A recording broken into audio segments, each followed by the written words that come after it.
lots of challenges when you took over as CEO because of the meltdown and challenges for Manulife, your stock price, and you did some things at that time that got shareholders and analysts, kind of very upset with you. Maybe you can talk a little bit about what was the situation you faced, and what were some of the tough choices that you had to make at that difficult, challenging time after the great meltdown. No, it was a difficult situation. I mean, the company had gotten itself into a bit of a fix in terms of some of the products we offered with secondary guarantees that gave us, very large exposure to equity markets and secondarily to interest rates. And I guess the choice of the day was, what do you do about it? I guess the first thing that our management team did in assessing the situation is that, yes, we had shareholders saying, hedge it now. We can't take any further risk. That would have been an easy thing to do from some perspectives because it would have been the popular thing to do. It would have been devastating, actually, for shareholders for reasons I can enumerate. But it would have been the easy thing to do because, obvious and, supported by a lot of people. I guess the second thing was we had an earnings record in more recent years of earning something like $4 billion a year. The biggest component of that was profits from variable annuity business that was unhedged. We knew we couldn't continue in that way. So, the first thing, and I guess it became pretty obvious to me that, that we couldn't continue writing the business unhedged. And if you start to hedge it, you take the profits down from, say, 120 basis points per unit of sale to, say, 50 basis points. That's a big reduction. Second thing was, even on a hedged basis, you couldn't tolerate keeping adding to the book, so you have to reduce the sales. We plan to reduce the sales by about 85 or 90%. So you're taking a big reduction, say a 70% reduction, 0.3 times 0.15, 85% reduction.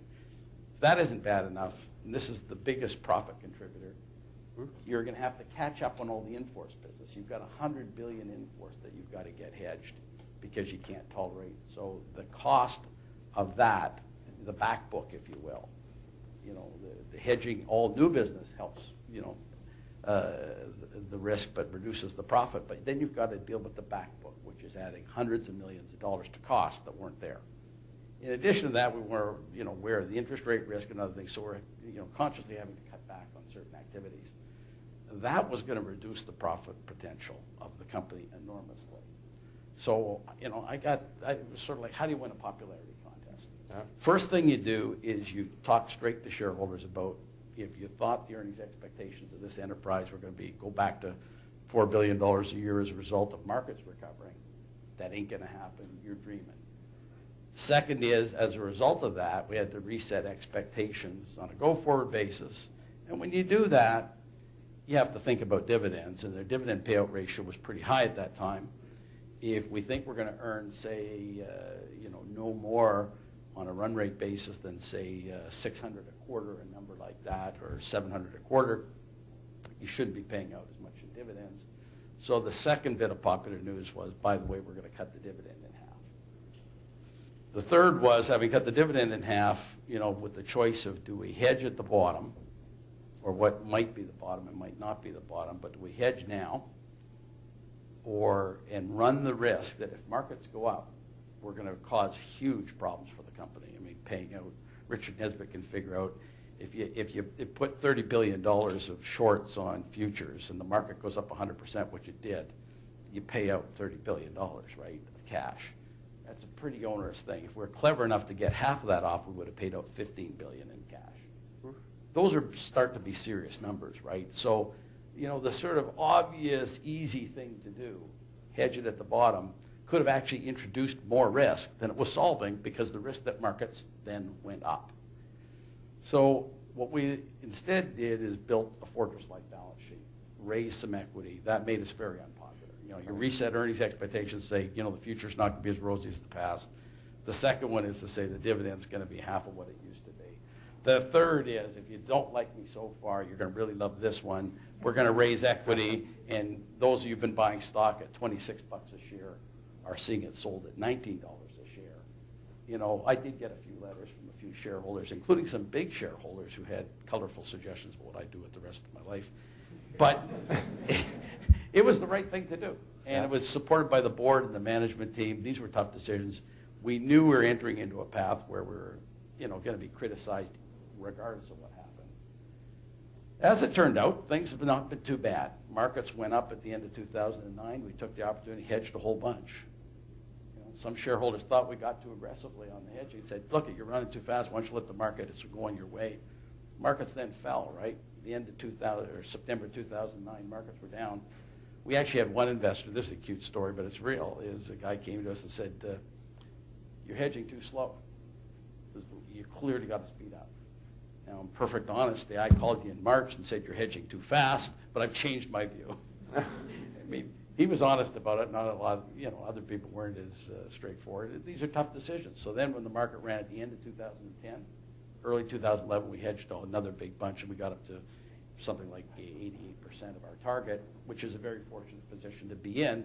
When this last crisis hit, you were hedged on the downside? We were hedged on the downside. Now, we still, we're not perfectly hedged, but we got a lot of hedges on. It's a heck of a lot better than it would have been, and we've got the strong capital base. So, we elected a path that was going to expose us to a lot of criticism. Hedge too fast, hedge too slow, raise too much capital. If we'd done that capital raise and markets hadn't fallen, people would have said it was totally unnecessary. You destroyed shareholder value for no good reason. Right now, we actually have a pretty understanding base of shareholders, especially the big shareholders, who now, some of the guys who had those colorful letters have gone back and said, you know what, you managed that pretty well on our behalf. But I'm curious if you just go back to that period. Like, what made you hang in there when you could be saying, these are my shareholders, they own the company, they're telling me in no uncertain terms that what they want me to do is kind of not do these things, not cut the dividend, not raise equity. How do you? I think that's a lot of pressure at that time, and you weren't a very long-standing CEO at that point. So if you'd been 10 years of CEO at that time, I would argue that it'd probably be a lot easier than a relatively new CEO. In some sense, for the sake of the students in the audience, how do you think that through? What help did you get in thinking that through? It sounds like your board was helpful, but how did that work? Well, I think it's funny. I have a lot more empathy for elected officials who have to make tough decisions in the best interest of their electorate. And we don't run things, at least most of the time, by plebiscite. You poll people and add them up. You elect your member of parliament, and then they go on to form a cabinet and so on, and then they do what's in the best interest of the society. And I guess I think there's a little bit of analogy in the role. Each individual shareholder doesn't have the whole set of facts. You've got to do what's in the interest of shareholders, and I believe in the long term, which is one of the reasons I like your book, is the stress on the long term, as opposed to the short term. If you live quarter to quarter and you do the thing that's immediately positive, that's kind of like a politician that runs for the next election, and I think that's one of the things that's damaging our political system, and it's certainly damaging the economic value of shareholders when management teams operate that way. You got to do what's in the long-term best interest of the shareholder with all the facts. I want to, clarify. It wasn't 100% of our investors wanted to hedge at the bottom. Yeah. I had the benefit of shareholders, some who said, I hope you're not going to hedge at the bottom, and some who said, you must hedge at the bottom or you should be fired. That made it a little bit easier to do what I thought was, and what our management team thought was the right thing, because there was this range of opinions that was so broad. But the popular thing of the day would have been, as one shareholder said to me privately on the phone, said, blame it on the last guy, hedge it, and go fresh.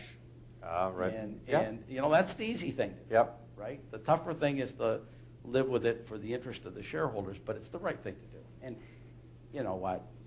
Being essentially, I'm not the best-looking guy in the world or the most, evocative CEO, but I do understand risk management and the risk of doing that, the upside risk, if you will, if markets ran up, frankly made it a very easy decision.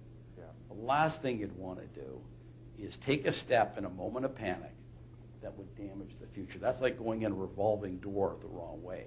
You know, you get bang, bang, bang. You screw the shareholders when the markets go down, hedge it out at the bottom, and then destroy them when the markets go up. That's not something I wanted on my tombstone. Yeah.